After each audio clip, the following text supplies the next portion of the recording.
des intercos. Donc on ne peut pas le regretter.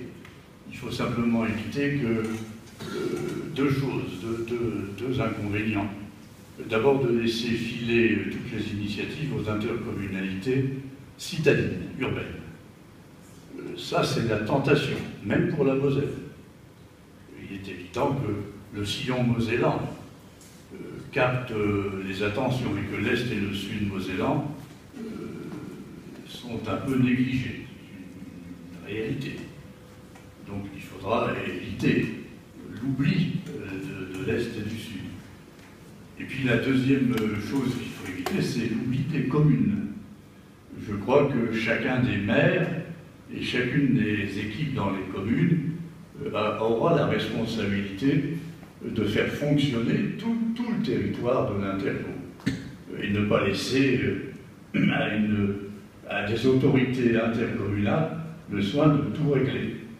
Même le maire de Luxembourg, qui est une des plus petites communes de notre intercommunalité, doit pouvoir exprimer des projets et que les habitants de Luxembourg, on est à Luxembourg aujourd'hui, puissent espérer quelque chose de l'Interco. Donc, il faut que les communes gardent leur autorité.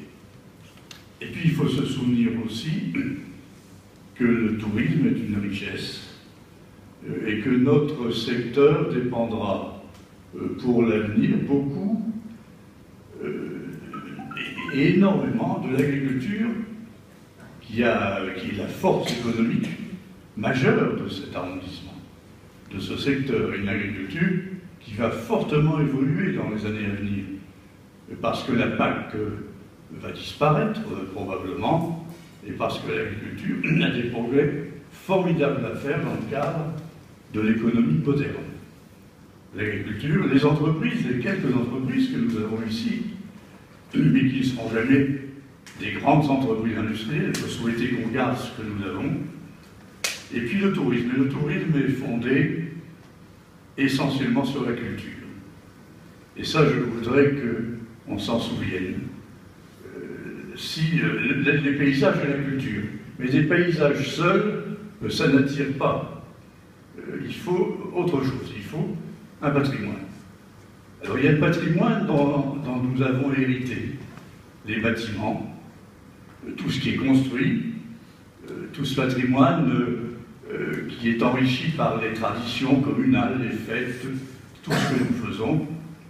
Et puis le patrimoine plus culturel, et je pense ici à nos grands sites patrimoniaux de Delme, avec son... C'est du patrimoine aussi, Delme, la synagogue, et son musée d'art contemporain. Je pense à Marsal, et je pense à Vic. L'art contemporain dans un site patrimonial juif, l'art préhistorique, enfin les technologies préhistoriques. À Marsal, avec les fouilles à Marsal qui seront maintenues, qui sont une nécessité pour faire vivre ce site mondial de Marsal, et qui fait partie des fondements de la culture. Et puis sur ça, évidemment, c'est toute la peinture, la grande peinture qui a suivi les grands peintres primitifs européens, et pour marquer l'apogée du classicisme en matière de peinture et des beaux-arts. Et tout ça, c'est une richesse qu'il faut exploiter, qu'il faut enrichir et cultiver. Et tout ça, ça doit nous donner une renommée nationale et internationale. Parce que le tourisme, c'est la façon d'accueillir l'étranger, en définitive. Le tourisme, c'est pas destiné aux habitants du Saulnois. Et quand ils font du tourisme, ils vont plutôt ailleurs. Ils ont même du mal à aller en Moselle. On ne fait pas venir facilement un Beacherland dans le Saulnois. Et quelquefois, le Saulnois va peut-être davantage que ceux du Beacherland. Dans le Beacherland, on est plus curieux. Mais le tourisme, c'est accrocher des gens qui vivent plus loin.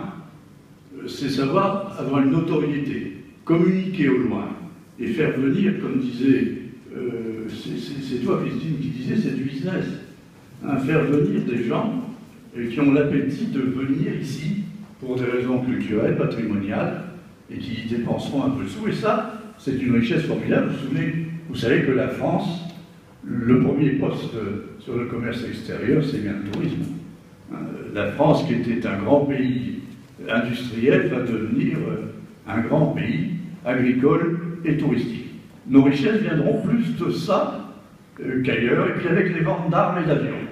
Vous voyez, c'est limité. Donc le tourisme est une vraie valeur qu'il faut porter, et j'espère qu'Annette réussira à persuader les élus du Saulnois que le tourisme, c'est pas seulement du rêve, mais que c'est important pour nos jeunes, l'avenir de nos jeunes, qu'on peut compter sur notre conseillère départementale pour bien insister sur l'engagement du département dans les zones rurales, que le département ne peut pas laisser vivre les villes parce qu'elles peuvent. Metz supporte bien Pompidou. Le centre Pompidou de Metz est porté largement même par la nouvelle région, par les villes. Il n'y a pas de problème pour financer la vie culturelle dans les grandes villes. Le problème, c'est de financer la vie culturelle sur les sites patrimoniaux que le Conseil général a créés dans des zones qui n'ont pas les moyens de faire seuls.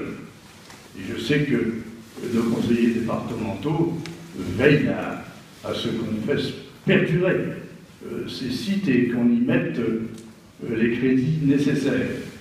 Nous ne pouvons pas ici vivre sur nos propres moyens, simplement parce qu'on a une densité de population pauvre.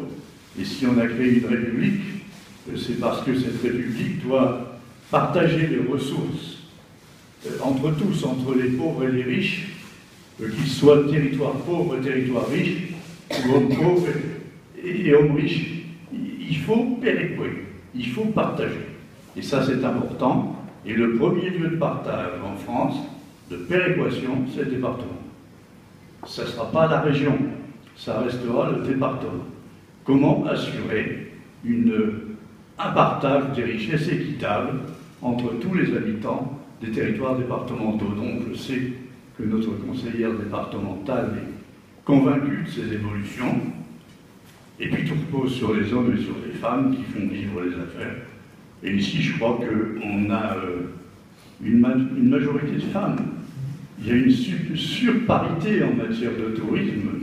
J'en compte plus que deux, il y en a une qui a disparu, qui a fondu dans la nature. Mais elle est à la cuisine, elle est femme à la cuisine. Mais bon, non, c'est une mauvaise plaisanterie. Mais en fait, ce sont des filles qui sont ici, autour de Bernard, qui ont vraiment contribué à tout ça. Et bon, pour terminer, moi je voudrais qu'on applaudisse ces jeunes femmes. Elles incarnent bien l'avenir de notre territoire. Elles sont belles, hein, donc ça vaut le coup.